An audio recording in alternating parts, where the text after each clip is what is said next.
దుచ్చర్ల సత్యనారాయణ పర్యావరణం గురించి కాసింత అవగాహన ఉన్న ఎవరికైనా బాగా పరిచయం ఉన్న పేరు. తనకు వారసత్వంగా వచ్చిన 70 ఎకరాలలో ఒక కృత్రిమ అడవినే సృష్టించిన అత్యద్భుతమైన పర్యావరణవేత్త, సామాజికవేత్త, జల సాధన సమితిని స్థాపించి నల్గొండ జిల్లాకు సాగునీటి కష్టాల కోసం ఎనలేని పోరాటం చేసిన వ్యక్తి. దశాబ్దాలుగా నల్గొండ ఫ్లోరైడ్ సమస్యకు వ్యతిరేకంగా ఆ ఫ్లోరైడ్ సమస్య పరిష్కారానికి పనిచేస్తున్నటువంటి వ్యక్తి.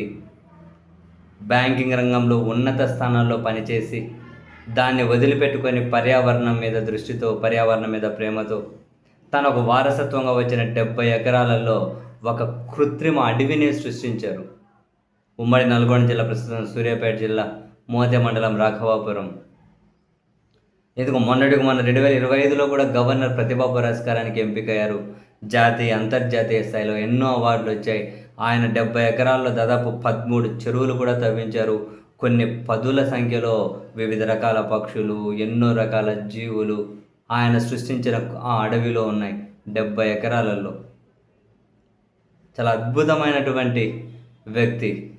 చివరికి అదే వ్యక్తి మీద దాడి జరిగింది. గొర్రెల కాపర్లు ఆయన సృష్టించిన అడవిలోకి వెళ్ళి చెట్లను నరికేసి రకరకాలుగా హంగామా చేస్తూ ఉంటే దాన్ని అడ్డుకున్నందుకు 6 మంది కలిసి దారుణంగా దాడి చేశారు. తల పగిలిపెట్టెలు కొట్టారు. ఆయన ప్రాణాలతో పోరాడుతూ ఉన్నారు. పోలీసులు కేసు సీరియస్గా తీసుకొని కొందరినేమో అరెస్ట్ చేసినట్లున్నారు.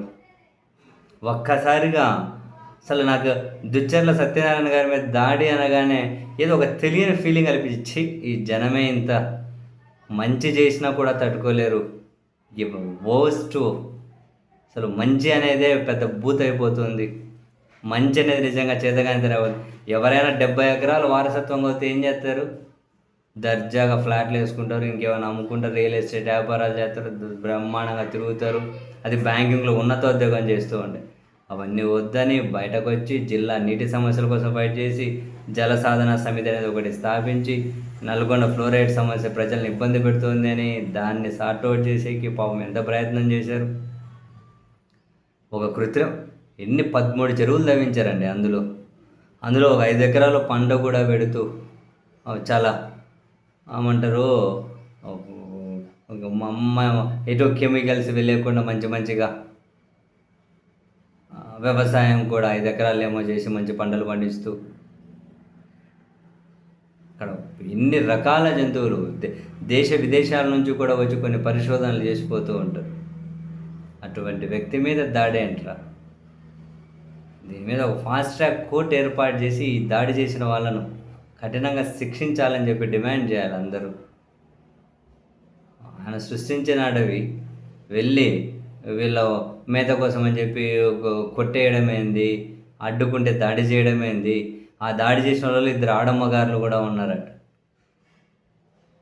నిజంగా ఒక్కోసారి ఎంత ఫెమినిస్ట్ ఆలోచనలు ఉన్నా కొందరిని చూస్తే విసుగు పడుతుంది. అని మరీ ముఖ్యంగా కొందరు మనుషులను చూస్తే అసహ్యం వేస్తుంది. అరే, ఎవరి సమస్యల కోసమైతే తన దశాబ్దాలుగా తను ఫైట్ చేస్తూ ఉన్నారు, ఎవరి కోసమైతే ఇదంతా చేస్తూ ఉన్నారు, చివరికి ఆ జనంలోని గుంపే వెళ్ళి ఆయన ప్రాణాలు తీసే పరిస్థితి వరకు వచ్చారు. ఏం నీచుల మధ్య సమాజంలో మనం ఉన్నామో చూసారా? భలే బాధ అనిపించింది పాపం ఆయన మీద దాడి చేశారు అని అంటే. ఎవరికంటే ఆలోచన వచ్చేది? 70 ఎకరాల వారసత్వంగా వస్తే ఇట్లా కృత్రిమ అడవి సృష్టించాలి, చెరువులు తవ్వించాలి, జీవ వైవిధ్యానికి అది ఒక వేదిక కావాలి. ఎవరికంటే అవన్నీ అనిపించేది? ఇది ఇంత అమ్ముకున్నామా, సుఖంగా మంచిగా తిరిగినామా, ఎంజాయ్ చేసినామా అన్నోళ్ళు. బ్యాంకింగ్లో ఉన్నత ఉద్యోగం చేశారు ఆయన. ఈరోజు ప్రాణాలతో పోరాడుతూ ఉన్నాడు.